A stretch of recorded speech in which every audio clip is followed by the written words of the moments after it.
I'm Jen Taylor Skinner, and this is the Electorette.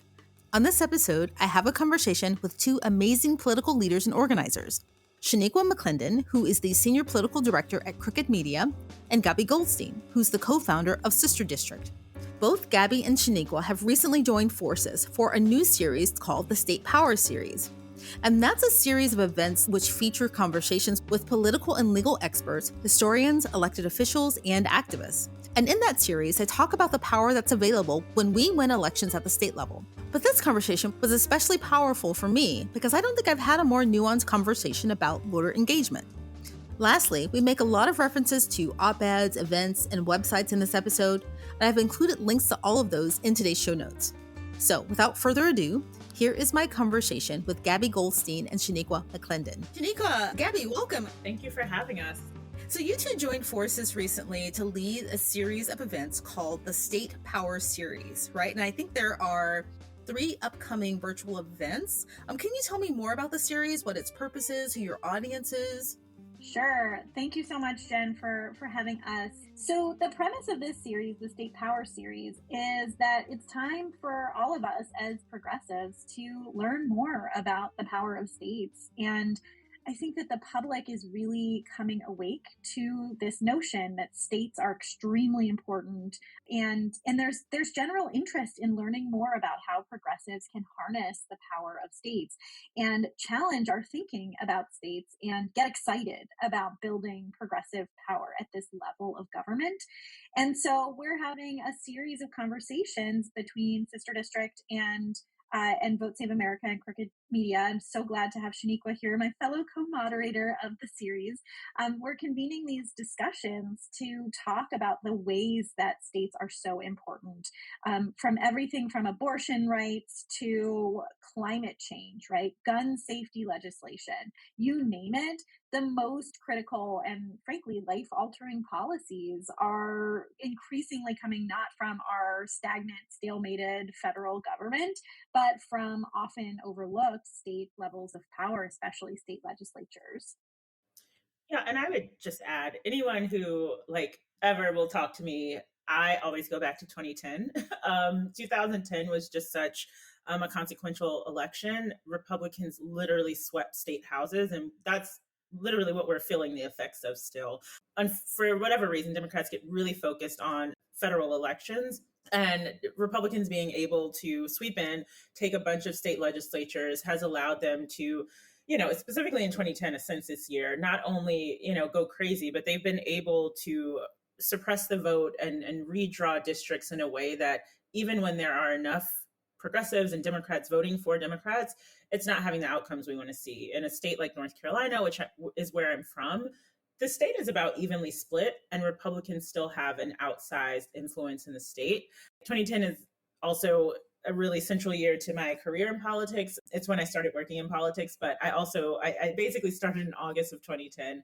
November 2010 happened, and then over the next couple years, through redistricting, I saw our state delegation go from 7 Democrats and 6 Republicans to 10 Republicans and 3 Democrats in a state that, by my estimate, not a lot, but it's not changed a lot. It's not like it's moved to the right. I definitely say it's moved to the left, even if only a little since then. And so, state legislatures have always been important and will continue to be important. And I wish we would have learned in 2010 that they were important. But now, as Gaby said, states are having their moment. So we really want to lean into people's attention and just capture it right now so that they don't lose interest again. Yeah, I'm so glad you brought up 2010 because I feel like, just for the audience, and I've talked about this ad nauseum about state power and state legislatures. In 2010, conservatives, they caught on to the idea of the power in state legislatures, right? And it began with this op-ed by Karl Rove, and it ended with this whole project, this coordinated project to take over state legislatures. It was called formally Project Red Map, and some other things followed that. And they basically figured out in 2010, I think it was probably directly as a response of Obama winning the election in 2008. But regardless, they figured out the power in states long before Democrats woke up to what happened, right? And like I said, I feel like I've been talking about this for decades. It's so important, but I'm not sure, you and I have been talking about it, the 3 of us have been talking about it, everyone that I interview about this understand it fully, but I'm not sure that the distinction is clear among voters, people who aren't super plugged into politics, like Joe the plumber. Does everyone remember Joe the plumber? Yes, of course. So what are the specific elections that fall under this umbrella? What do we want people to pay attention to versus what they typically pay attention to, like these sexy elections, like the presidential election? What should they actually pay attention to?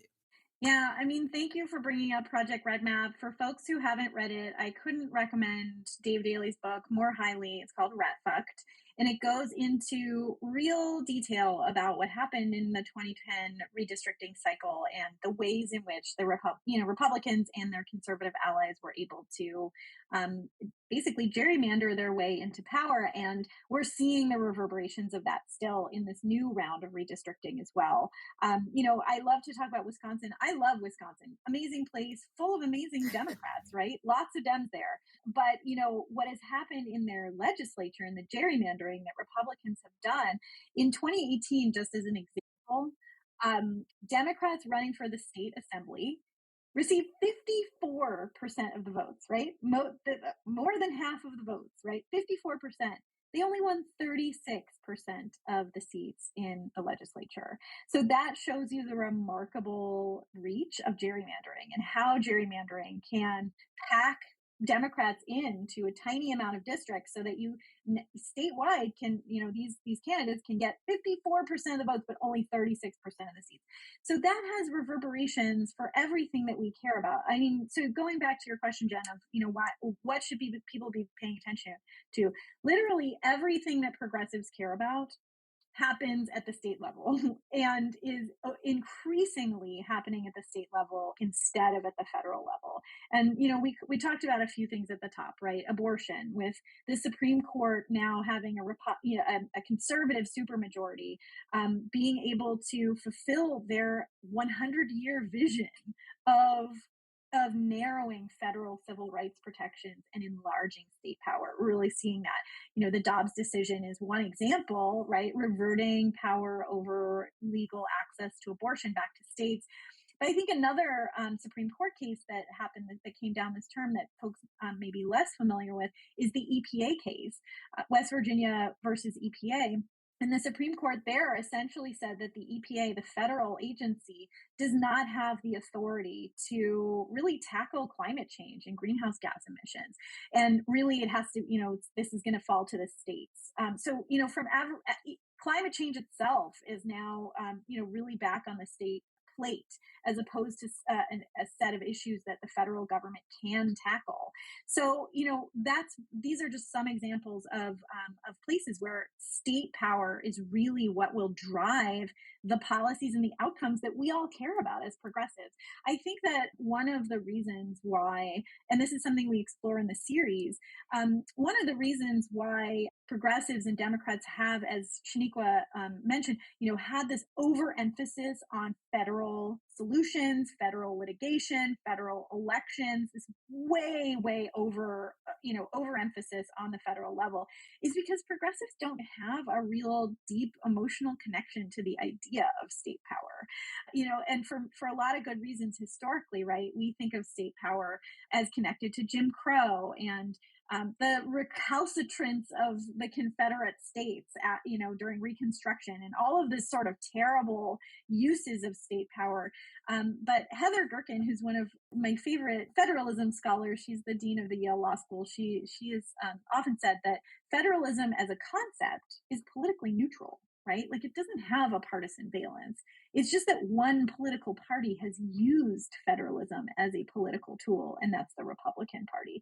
So I think that we collectively need to have these conversations as progressives, as Democrats, to start building a positive narrative about state power and to sort of backfill this hole in our imagination that we collectively have around state power and celebrate what great states are doing and great policies and outcomes that we see in particularly our blue states, so that we can diversify our energy, our money, our time away from just focusing on federal solutions and including states and state power in our vision of like why things are better when Democrats are in office.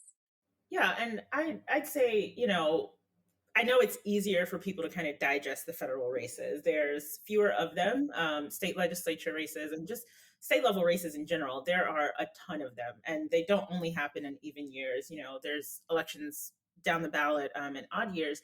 But I think in addition to people understanding the power of these elected offices is also understanding the power they have to affect who's in these elected offices. It is feasible to get enough volunteers to hit almost every door in a district at the state level for like a state house district in certain states, and you can talk to more voters, you can have deeper conversations, you can talk about the specific issues that are impacting them a bit more directly than some of the really broad issues that are going through our federal government. And quite frankly, if people paid as much attention and put as much energy, both from volunteering to contributions, they could have an outsized impact on these races that are further down the ballot. I never published this actually, but I wrote something a while back about why people should invest more in state legislature races, and in doing research around that, the cost it takes to you know money won't explicitly determine who's going to win the election, but the money it takes to run a state legislative race, is so much less than a house district, definitely a senate race, and definitely getting someone into the White House. And so as individuals, we have a lot more power to impact the outcomes at the state level than we do at the national level. That's not to say we shouldn't care about national, but as we've seen with Republicans, when you really invest at the state level, there's a documentary called Slaying the Dragon or Slay the Dragon. It's about gerrymandering, but the creator of Project Red Map is actually in the documentary, and he talks about how cheap it was to literally flip all these legislatures.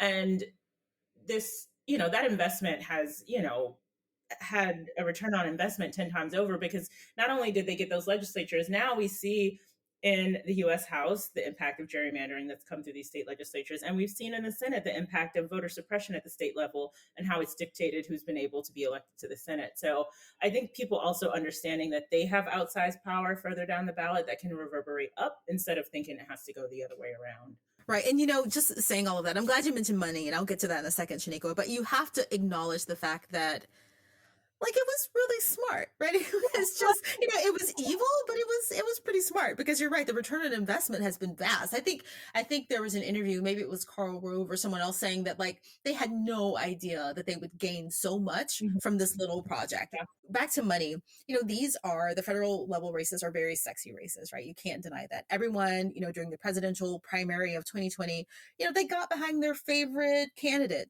People love the kind of horse race politics that you see at the federal level, and I'm not really sure how, and Gaby, you touched on this, how you get someone emotionally invested in like a state attorney general race, or something like that.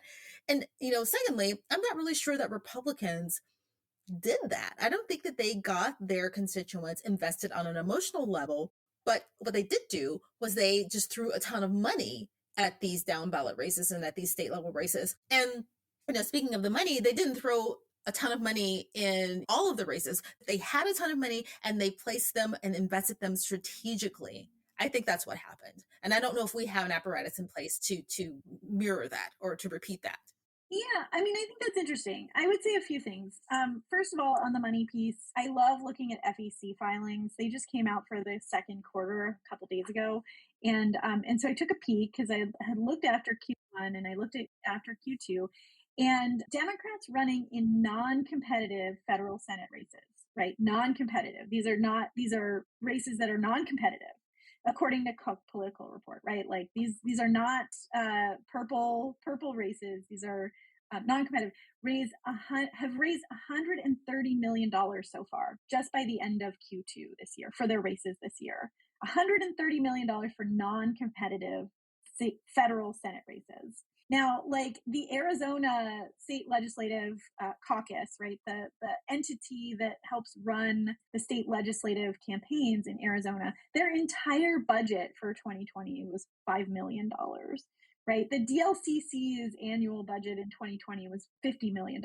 And already this year, just by the end of June, Democrats running in non-competitive federal Senate races raised $130 million for their campaign. So there's a tremendous overinvestment in non-strategic races on our side, that I think we desperately need to recalibrate how we give and who we give to. It certainly feels good to, give money, to someone running against Mitch McConnell or whatever. But in these non-competitive federal races, we're just draining resources that we could be putting towards strategic, winnable state leg races somewhere else. The other thing I want to say about the Republicans is I actually disagree that I don't think that money does it all, right? Like I don't, you can't just buy TV ads and win your race. A lot comes down to running real field programs. And I think Virginia is a good example of where Democrats last year did not run great field programs collectively. Here at Sister District, we did over 70% of our candidates' phone banking calls last year in Virginia. I mean, that's a very high number, right? There was not a tremendous groundswell of energy and volunteer enthusiasm in Virginia. And we lost the House by tiny field margins, right? 750 votes out of over 3 million votes cast. Those are tiny field margins. So I think that Republicans have a number of organizing entities and organizing efforts that are very effective. And I think that is coupled with a deep, ideological congruence to the idea of state power. And so, that's something that we're working to build. But I don't think that money is just, money is not going to solve our problems. And, certainly in Virginia last year is a good example again, where Democrats where we outspent and outraised Republican opponents in a number of races by, pretty large margins and lost. You also have to talk to voters and build those relationships. And so it takes all the things to win the races at the end of the day. I think you're absolutely right. I think it isn't only money. And you can find like lots of examples to show that sometimes when a politician outraises another politician, often they win. So it isn't only that rather. And I think that the Dobbs decision, right, the decision that came down, how long has it been? Like a month or a couple of months? Which subsequently overturned Roe v. Wade. I think that kind of supercharged this idea that we need to recognize what can be accomplished on the state level. Because, we saw a lot of blue states respond to that pretty swiftly. They tried to increase access to abortion and reproductive health care on the state level. But I think one of the things I really want to drive home, because we see lots of examples of what blue states can do in response to things like this.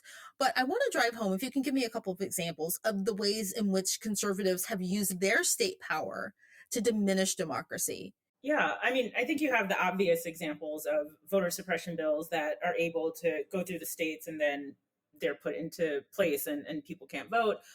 With the Dobbs decision, seeing how immediately states who had trigger laws immediately went back to a world before Roe. And in other states where they just have some of the craziest people elected, immediately started working on bills to, to restrict access even greater or point blank in those states. And actually thinking back to the Shelby v. Holder decision, it's kind of what we saw there too. The minute a federal protection is moved, the states who want to take rights away from people, they immediately start doing it. But specifically within that is leveraging the courts. I think that's something that a lot of people kind of, I don't want to say don't pay attention to, but don't understand that is also a political tool that conservatives have exploited and exploited successfully.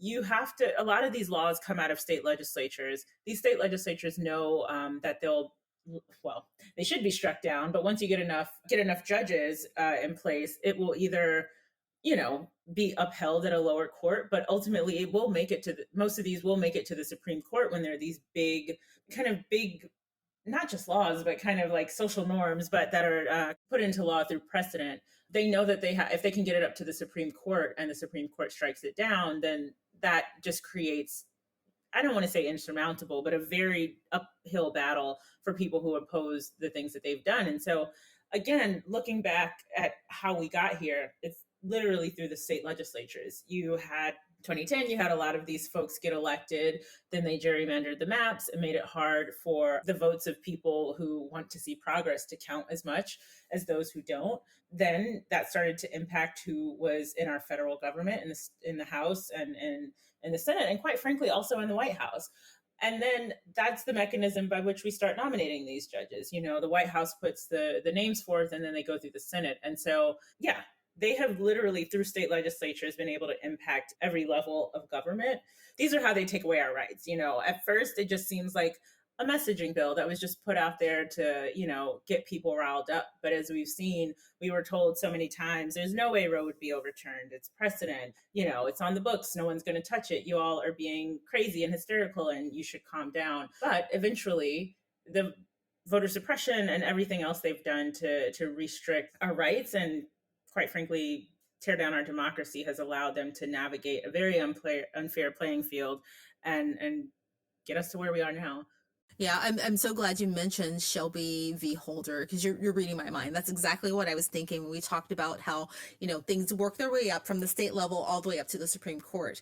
And for people who are listening who aren't familiar with Shelby v. Holder, that was a Supreme Court case, I think it was in 2013, that effectively gutted the Voting Rights Act, right? And that is something that worked its way up from the states. And now look at us, voter suppression is just rampant. So it's really important to understand how that works. And, once something makes its way up to the Supreme Court with this supermajority that conservatives have, you're right. It's really hard to turn back the clock and, turn things around. I hope we have a really good outcome for the midterms, but countering what they've already done with their state legislative power, I really worry how long we're going to have to live with this kind of really reduced level of democracy, especially around reproductive justice. I completely agree with everything you both are saying. I think that Trump appointed between 1/3 and 1/4, depending on how you count it, of all the federal judges in this country, just in those 4 years. And there were already a ton of conservative judges even before he got into office.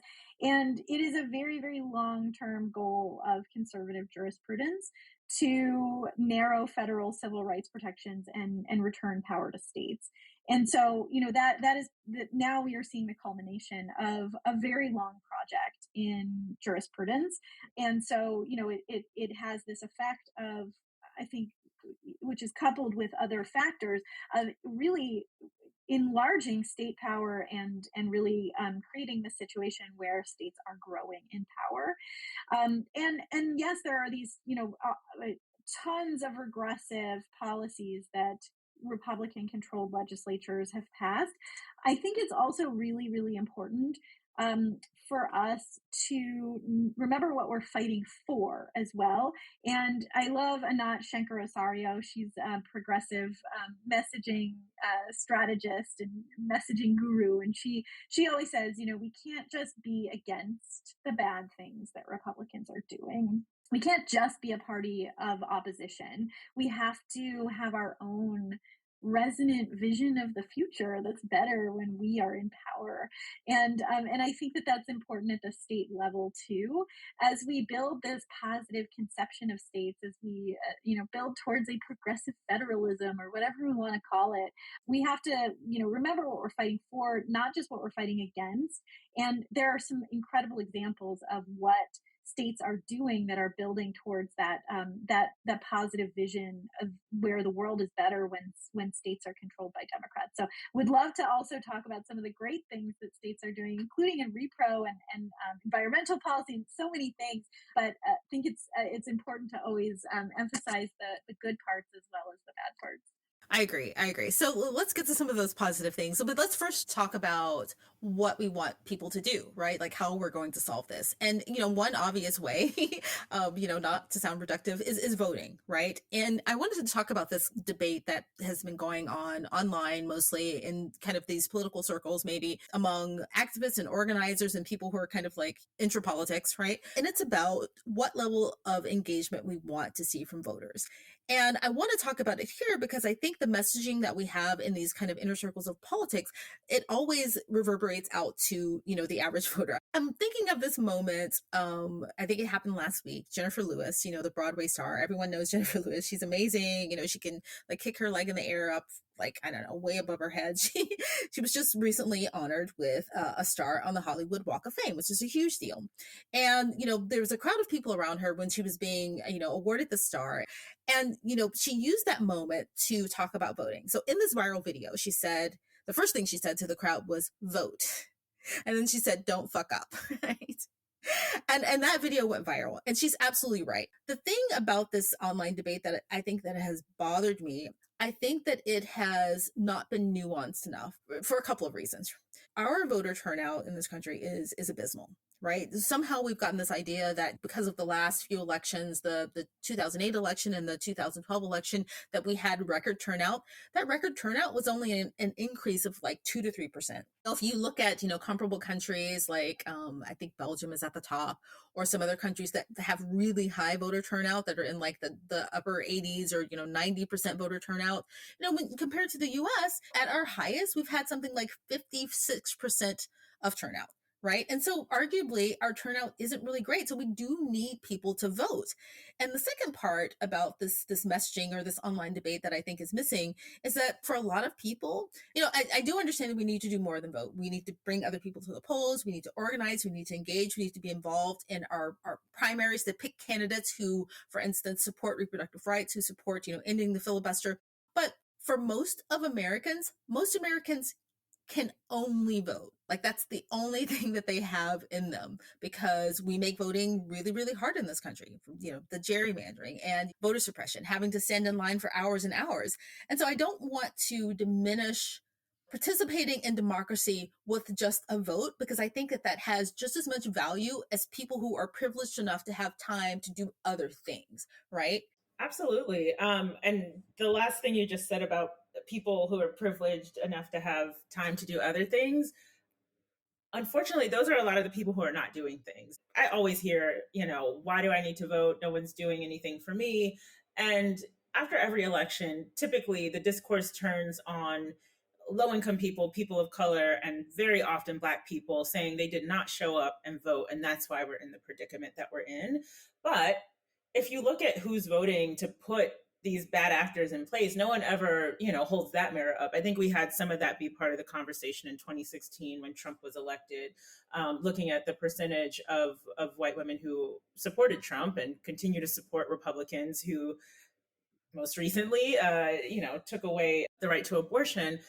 And I think I actually don't know how you mobilize privileged people. That's not kind of my background, but I think that if there was some honesty about the amount of power that those folks have to invest in grassroots organizations, to spend some time making calls, to show up to their elected leaders and hold them accountable, like those are the extra things that have to happen that I don't think we should continue to put on the backs of low income and Black and brown people, because that is actually who's doing all that work. And it takes so much energy, and they're just trying to live their lives where they're making, minimum wage or just any wage that's not livable, housing insecure, food insecure, dealing with all of kind of the ills of America, and then expected to, carry America to this bigger, brighter future that no one's providing for them. So, people with privilege need to actually be stepping up more. And something I've been reflecting on a lot lately, and I've been thinking about this literally since January,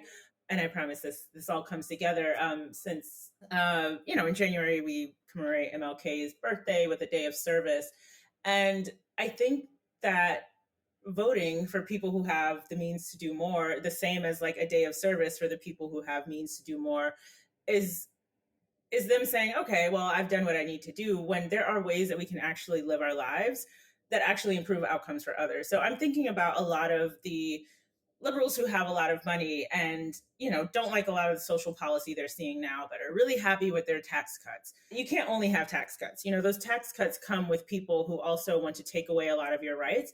And so being okay with, higher taxes, supporting candidates who are going to seek out a more just society that may take a little bit from you, but make sure everyone else is in a better place. So I think that's really important. But to voting and not diminishing it, but understanding that it is really hard.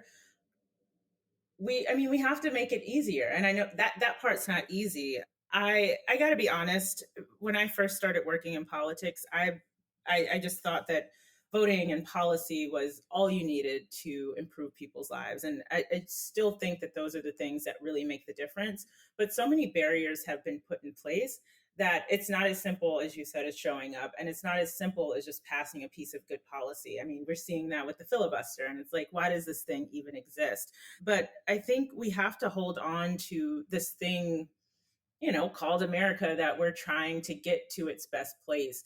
That is at this point the only thing that keeps me going, knowing that like everyone deserves to have better. And, I grew up poor, and I am really fortunate and grateful to be in the position that I am in now, but it didn't come without people sacrificing a lot for me to get here. And that's just what I hold on to, like kind of my fellow person. I guess the term is really my fellow man, but, people in general, and understanding that they deserve better, and keeping in the fight that way. But I feel like I'm one of those privileged people who should be doing that. And I just want to take the burden off of people who have continuously been asked to keep showing up and doing the hard work. And I want to make voting easier for them, but I think I want to shift more of my focus on the people who can do more and demand of them that they do more. Yeah, this is the nuance that's missing from this debate, I think, because you're absolutely right. There is this kind of twofold burden, right? There are people who are burdened, marginalized people who are burdened with the worst of voter suppression. And like I said, they really can only give, the few hours they have off of work to stand in line to vote. Like that's all they have to do. But then there's this other burden that falls on the shoulders of these Black and brown leaders and these marginalized organizers who are out there trying to improve things for this other sector of voters. And you're right, there's this other middle of privileged people who have more to give and who aren't giving more. And I presume that is the message, and that is the group that we want to help engage more, I think. Yes. And, it was what you said that even prompted that. I like had something else completely planned to say, but that is, it's often people with privilege saying, well, if you would just vote, this would be easier. And, I think a completely fine response back to that would be, well, if you weren't sustaining these structures that help you out at my expense, then voting wouldn't be so hard, Yeah. Sorry. Go on, Gabby. Go on. No, I love that. I think that's it's completely 1,000,000% true. And so a few things. I mean, one is, yes, people who can do more should, that I think that, when I started Sister District, I was not an organizer by training. And, I think that a lot of my friends who still are not in, not in politics, not in organizing, have maybe this impression that it's hard to volunteer, and it takes a lot of time, and it's time intensive, and it's boring, or whatever. I don't know. There's that impression, and I think that none of that is true. And what I like to tell folks who volunteer with Sister District and just in general is like, just make a little time, right? It's not an all or nothing thing. You don't have to be an activist. It's really, an hour here or there, right? Or 45 minutes if you've got it to join a national phone bank that we're running for our state ledge candidates. We run lots of phone banks every week. They're easy to come out. We do some really lightweight training at the top. It's on Zoom. It's, sometimes we get fun folks like David Cross to come and kick us off, or the candidate, or whatever. And it doesn't have to be a burden on your time, right? So that's one thing. I mean, I think the other thing is money, and I think Shaniqua, made such a great point earlier about how far your dollar goes at the state ledge level. And so, and I think we talked a little bit about the need to diversify the money away from federal races downward.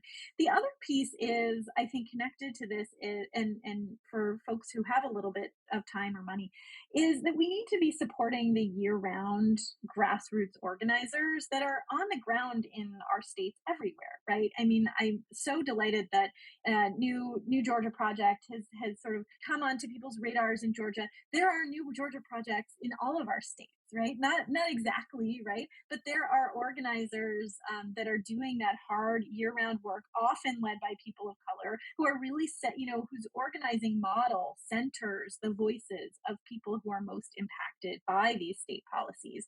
And they need money, they need visibility, right? And our state, at Sister District, we have a program called State Bridges, where we hold virtual fundraisers and raise visibility in small dollars for these incredible year-round power building organizations that are on the ground, because we know that the electoral wins that we're all so eager to make are made possible in no small part because of the year-round organizing work that's happening in our states, and they need money. And so even if you're in California, you can send send $5 or $10 to Lucha in Arizona, right? Or We the People in Michigan. They're in the best place to be able to make those conversations. And one thing that always stays with me in that regard is Art Reyes, who's the executive director at We the People in Michigan. We were talking about misinformation and what to do about it and all this stuff. And he was like, you know what? The antidote for misinformation is not better information. It's relationships. He's so right. And, it's these organizers that are doing this year-round work, connecting the dots for people on the ground, for voters on the ground, about why they should vote and why voting will result in a better life for them on the issues that they care about, that we really need to be focused on at the state level. So that's what I wanted to say there. One other piece is just around this conversation about voting and like, is it enough to vote or just go vote? I have a lot of time for the the frustration that a lot of people feel when they're just told to go vote, just vote, with voter suppression and all the rest. And, it's a little glib to just, say that we need to vote more. But one thing I would say is that, because we focus on state ledge level, is that we've done a lot of research going back to 2012 at this point. And what we find is consistently in election after election, even years, odd years, whatever it is, Democrats at the bottom of the ballot at the state ledge level always get fewer votes than whoever we're running at the top of the ticket, whether that's president or governor or whatever it is. And the opposite is usually true on the Republican side, where Republican state ledge candidates often get more votes than the Republican at the top of the ticket. I know that sounds wild. Just as one example, last year in Virginia, there were 60,000 more votes for Terry McAuliffe, who was the Democratic nominee for governor, than there were for Democratic state ledge candidates. 60,000 more people voted for Terry than voted for state ledge Democrats. On the other side, there were 5,000 more votes for Republican state ledge candidates than the winning Republican gubernatorial candidate, Glenn Youngkin. So, and, just to put that in perspective, like, we lost the House in Virginia by 750 votes. So if just 750 of the people who had voted, of the 60,000 people who voted for Terry, had voted all the way down the ballot, we would have held on to the House in Virginia. And we see that year after year. And so I think that, one nuanced approach to like this, issue of like, just go vote. Like, no, of course, that's not enough. And it's glib, and it makes invisible the barriers to voting that so many people and communities face. But also, Democrats need to vote all the way down the ballot. It's not enough to just vote for president. It's not enough to just go out and vote for your federal Senate candidate. You have to vote all the way down the ballot. And so that's one place where I think that we can kind of bridge the gap between those two pieces, and really encourage our voters to not roll off the ballot and to vote all the way down the ballot. There's a term for that, isn't it? The voter or ballot drop off? Yeah, roll off or drop off. Roll off? Okay. And I think that's something that we need to make a household term. So when a person gets their ballot here in Washington State, they mail the ballots to you. But, when a person sees the ballot, to have that word kind of like circulating in their head that like, okay, I need to go all the way down the ballot. And, I hope that's a big part of the messaging. And one last thing I'll say on this whole conversation around like voter engagement, and I'm glad you both have said what you've said. And Shaniqua, I think you kind of hinted at this, that it's, both classist and racist, I think, to frame the issues we have around voting and the lack of voting and, turnout as an issue of voter apathy, because it's not voter apathy, right? Voting in this country is deliberately made harder.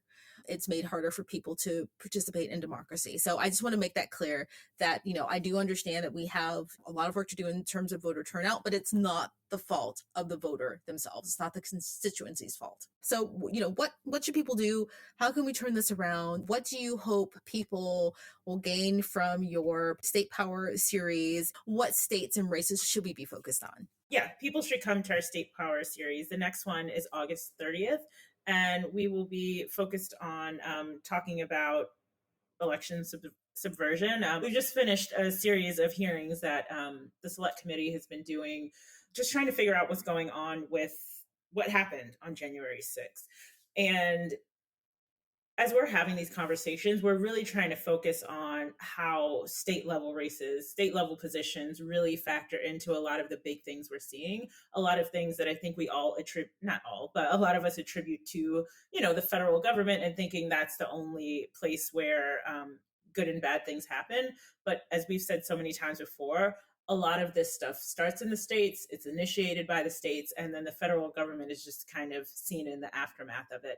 So definitely that. But then I would also encourage folks to join Vote Save America's Midterm Madness program. You can get to it at votesaveamerica.com/midterms.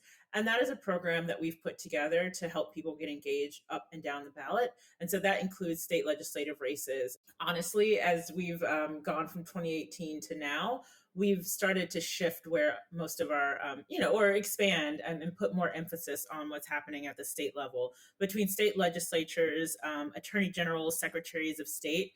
So many people in the orbit of state government have an outsized impact on a lot of things, but especially our democracy and our ability to access the ballot, and whether or not voting is difficult or not directly stems from the laws that are coming out of our state legislatures. And so it's really important for us to focus on that, because if you have a strong democracy, then you're able to make your voice heard on all those other issues we care about, like abortion and climate. But the minute your ability to participate in our democracy is diminished, all those other issues start to crumble as well, and just kind of become subject to minority rules. So votesaveamerica.com/midterms. You can join whatever region you're in. I'm Team South. I'm from North Carolina, and we would appreciate folks joining. And Gabby, I know that Sister District has a lot of events going on too, and you're focusing on several key states. I think, is it 7 states that you're focusing on? Yeah, exactly. So, yes, please join us as well. Vote Save is doing amazing work, and we're so glad to be working in partnership in different ways. If folks go to sisterdistrict.com and sign up, you will be routed to your closest Sister District team. We have about 150 active teams across the country, and each year we sister each of our teams to a couple of state ledge races for field and fundraising support over the entire cycle. So I live here in Berkeley, California, and this year my local team is supporting a couple of candidates in Arizona. But I just moved from Washington, D.C., where our local Sister District team is supporting candidates in Pennsylvania. So it's we run weekly phone banks. Our teams hold fun fundraisers. We're getting back in person where we can, as well as by Zoom. And it's, there are lightweight ways to volunteer a little bit of time and to donate a little bit of money. And it goes a really, really long way at the state ledge level. So yeah, we're focused on 7 states, and you can find out about our strategy and which states we're focused on our website. I know we're running out of time, but we would love to invite folks to join us and fit in a little bit of time for state ledge advocacy and elections into the other work that you're all doing. You don't have to abandon the federal Senate campaign you're excited about. Just make a little time for state ledge. It'll go a long way. Yeah, definitely. It will definitely go a long way.